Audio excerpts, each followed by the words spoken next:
crimes. And it's an opportunity to move from there into the bigger conversation of the humanity of the preborn child that makes it deserving of protection in all circumstances. Joyce Arthur, the director of the Abortion Rights Coalition of Canada, Canada's leading abortion advocacy group, said of a previous preborn victims of crime law that if fetuses are recognized in law, it could bleed into people's consciousness and make people change their minds about abortion. We want the humanity of the preborn child to bleed into people's consciousness. Canada still has no abortion law, and there's continued pressure to maintain that status quo. But we can continue being a voice for preborn children. A preborn victims of crime law is one way to do that actually resonates with our fellow Canadians.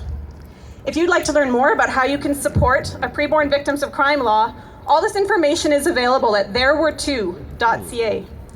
Use this information to communicate to your MP. Tell them that when a pregnant woman is killed, there are two victims, so our law needs to see them both. And then use this information to start everyday conversations about the humanity of preborn children. When you leave here, bring up this conversation with your family, your friends, your neighbors. Ask them if they know about this injustice in Canada, that pregnant women are murdered, usually by intimate partners, and their children are not counted as victims.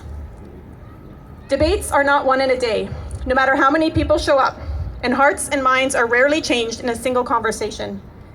But showing up matters, because every time we show up and speak up, it is one small step to having the humanity of preborn children bleed into the consciousness of the people of this country. We need to use every opportunity we have to point out the humanity of preborn children and continue to move Canadian opinion and law in a life-affirming direction. So thank you so much for showing up today. I pray that you will be courageous voices for life as you go from here and as you show up in your communities the rest of the year. Thank you.